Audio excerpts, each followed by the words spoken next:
Premier repérage à Montreuil pour Nasra Mohamed. Chargée de mission à l'Office de tourisme, elle doit organiser un tour payant d'art urbain pour septembre prochain. On essaye de proposer quelque chose de nouveau.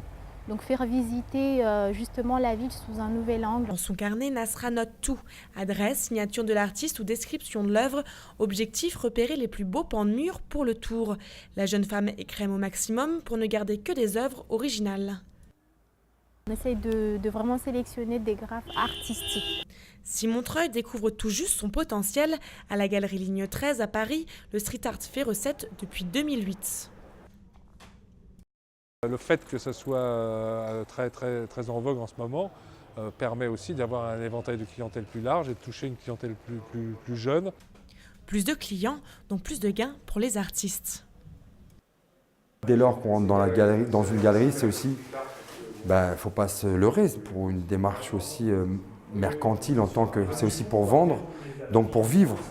À Paris, 10% des galeries sont consacrées au street art, des galeries qui font le bonheur des collectionneurs, comme Nicolas Logero-Lasserre. Par le jeu de la valorisation des pièces qu'on a pu acheter avant et qu'on peut revendre, on se crée un petit pécule.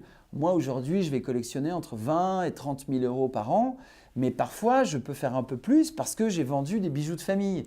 Commencée il y a 15 ans, sa collection vaut aujourd'hui plusieurs centaines de milliers d'euros. Au total, 300 pièces que ce passionné expose régulièrement. Sa dernière acquisition, une sérigraphie d'un des pionniers du street art en France. Il me fallait quelque chose d'Ernest Pignon-Ernest. Et donc, j'ai trouvé cette sérigraphie. Et pour le coup, j'ai pu l'acquérir pour 800 euros. Donc, ce qui est un prix évidemment beaucoup plus accessible. Les prix bas, c'est aussi un des arguments des salles de vente. À 2 pas des Champs-Élysées, cela fait 8 ans que la maison Art Curial a créé un département dédié à l'art urbain, avec des prix allant de quelques centaines d'euros à beaucoup plus.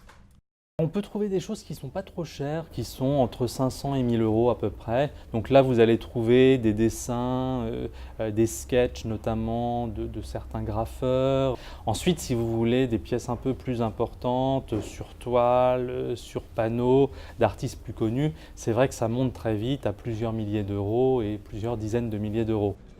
Niché dans nos rues depuis les années 80, le street art est devenu une valeur sûre. La dernière vente aux enchères d'Art Curial a récolté 1,35 million d'euros, un record.